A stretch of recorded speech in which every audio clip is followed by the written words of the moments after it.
Let's take a look at how the B-52's final form was designed in a hotel room over a weekend, and how the Air Force initially wanted it as a reconnaissance airplane. The Boeing B-52 Stratofortress continues to soar as a powerhouse for the U.S. Air Force. With over 70 years in service and having first flown just 7 years after World War II, the B-52 remains just one of 3 strategic USAF bombers and continues to make headlines with its timely, critical deployments worldwide. However, this isn't your grandfather's B-52.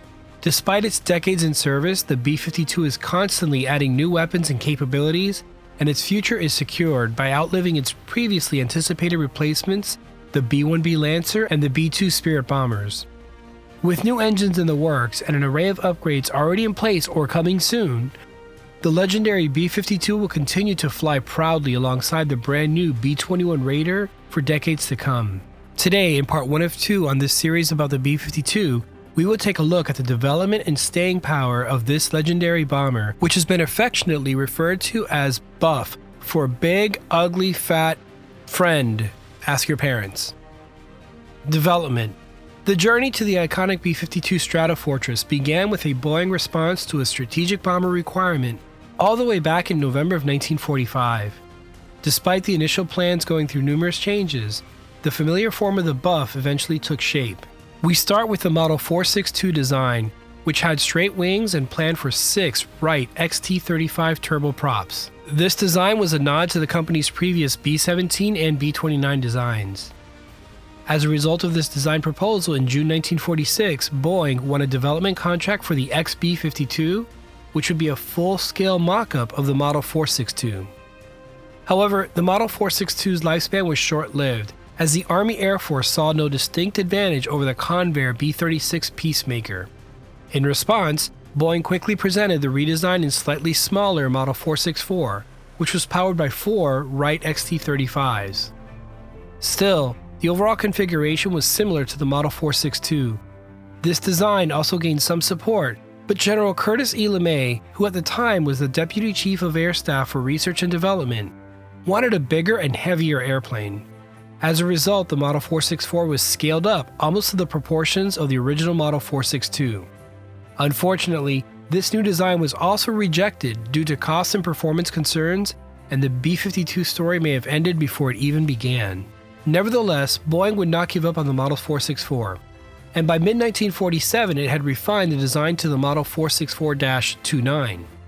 The updated model featured a new wing with increased area and a 20-degree sweep on the leading edge and unswept trailing edges. This iteration also introduced a key feature that still defines the B-52 today: outrigger gear under the wings and a tandem undercarriage along the fuselage centerline. Despite these improvements, the Model 464-29 still fell short of the Air Force requirements and was almost canceled, until General LeMay intervened and gave Boeing a final chance to refine the design. More on that in a moment. Today's video is brought to you by War Thunder. War Thunder is the most comprehensive vehicle combat game ever made, and allows you to play more than 2,000 tanks, planes, helicopters, and ships while battling in dynamic combined arms battles against other players. Each vehicle is superbly detailed and modeled down to their individual components, offering you a highly immersive combat experience. The collection of vehicles in War Thunder is amazing, spanning over 100 years of development from the 1920s through today. No matter your skill level or experience, War Thunder offers intense PvP battles at various immersion levels for all playstyles, and you don't need any special hardware or expensive controls. You can fly any aircraft using nothing more than a mouse and keyboard, thanks to the game's intuitive mouse aim mode. You can fly interesting aircraft such as the F-9F Panther, and I think you'll enjoy seeing and flying these historical vehicles in action. The graphics are outstanding, especially the fire and smoke effects, along with the vehicle details. So play War Thunder now on PC, PlayStation, or Xbox. When you register using my link, you'll get a large free bonus pack that includes multiple premium vehicles, a premium account, boosters, and more. Getting back to the B-52, following General LeMay's recommendations, the result was the Model 464-35, which took advantage of advancements in aerial refueling to meet the Air Force's range requirements while being smaller and lighter as a result. It retained the 4 XT-35s, but they now feature contra-rotating propellers, much like the Soviet Tu-95, which was in development at the same time. Aside from engine updates, the 464-35's wing was more sharply swept back, along with a slight sweep on the trailing edges. Even the tail fin was swept back. These design changes culminated in a calculated range of over 11,000 miles, along with a top speed of 500 miles per hour. At last, the Boeing design finally rivaled the B-36. Additionally, the B-52's journey towards becoming the mighty bomber we know today took a decisive turn in 1948. The U.S. Air Force made the bold decision to power the Model 464 with turbojets, leading to the creation of the Model 464-40, featuring 8 Westinghouse XJ40 engines. However, because jet engine technology was still in its infancy, the Air Force ordered a mock-up of the turboprop version along with 2 flying prototypes. Yet, during an October 1948 meeting with the Air Force, the Boeing design team was informed that turboprops were no longer an option due to performance issues and the success of the jet-powered B-47. As a result, the design team was told that the aircraft needed to be jet-powered. By this point, the Boeing team wasn't one to back down from a challenge, and in a daring move, they promised to have a jet-powered version of the Model 464 ready by the upcoming Monday. This after being informed of this new requirement on a Friday. It was a weekend that would change aviation history. Boeing's final proposal for the B-52 project was designated the Model 464-49, a design that was famously created over a single weekend in a Dayton hotel room. This prototype, which would become the XB-52, featured a longer, stretched fuselage as compared to the Model 464-35 and was outfitted with the then cutting-edge Pratt & Whitney J57 turbojets in podded pairs. Furthermore, the wing was also redesigned with a greater sweep of 35 degrees while being mounted further forward, which made for a striking sight. Although the tandem fighter-style cockpit canopy was eventually dropped, it still made an appearance on the XB-52.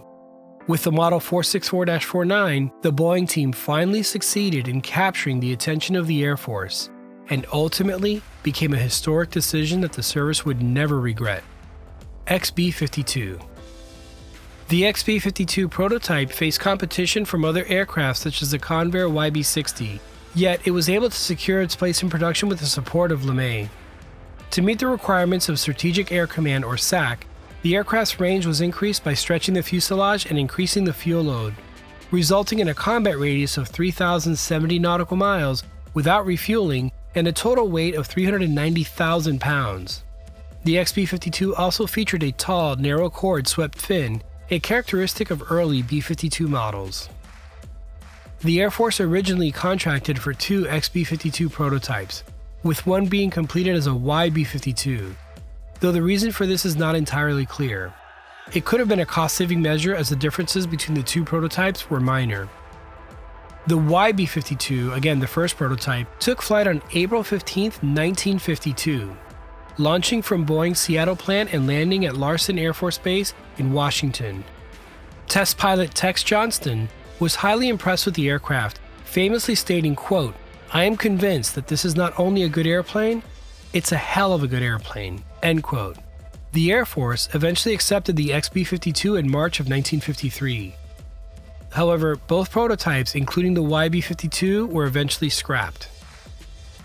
Encouraged by the successes of the XB-52 and YB-52 prototypes, and with the Korean War well underway, the Air Force in early 1951 placed an initial production order for the B-52 to replace the B-36. Interestingly, the aircraft that initially didn't measure up to the B-36 ended up replacing it. The initial order was for 13 B-52As, which would have different cockpit arrangements compared to the prototypes. After yet another intervention by General LeMay, the cockpit was changed to have the pilot and co-pilot seated side by side, with the electronic warfare officer behind them facing the rear, and the navigator and bombardier located below them on the lower deck. The B-52A also featured further modifications, such as increased fuselage length, upgraded JP57-P9W engines, and water tanks in the rear fuselage for water injection to enhance takeoff power.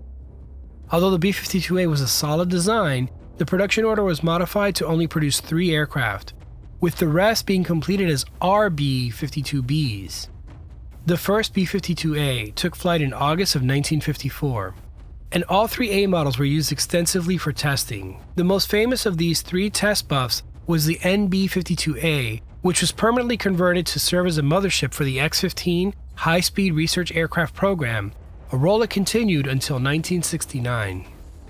Surprisingly, the Air Force initially wanted the B-52 to serve an additional role as a reconnaissance aircraft.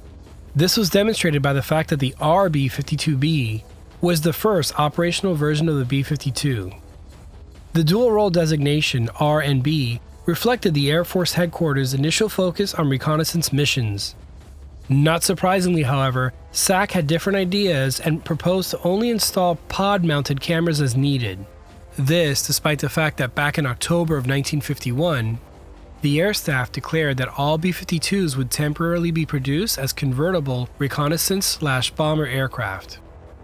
Fortunately, cooler heads won out as only the first 27 aircraft were produced in this hybrid configuration before subsequent production shifted to producing solely bomber aircraft known as B-52Bs. The B-52, which was designed for reconnaissance missions, differed from the bomber configuration in that it featured an equipment capsule with 2 dedicated crew members and various mission packages like optical cameras, ELINT sensors, and surveillance radars.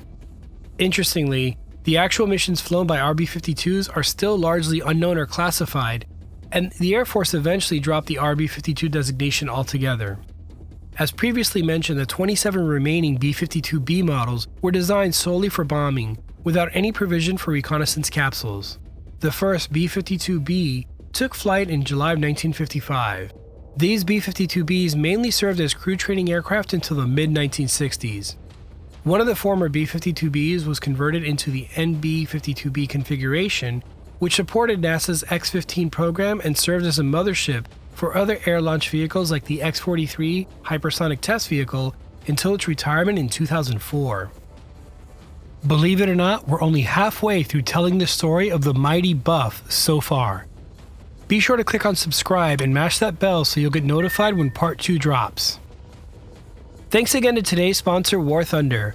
Play now on PC, PlayStation, or Xbox. When you register using my link, you'll get a large free bonus pack that includes multiple premium vehicles, a premium account, boosters, and more. Thanks to my patrons and channel members who directly contributed to the making of this video. If you enjoy this content and want to see more videos like this one, consider joining. I'll leave a link in the description below. The B-52 Stratofortress continues to blaze its trail in aviation history and may just outlive us all. Now you know.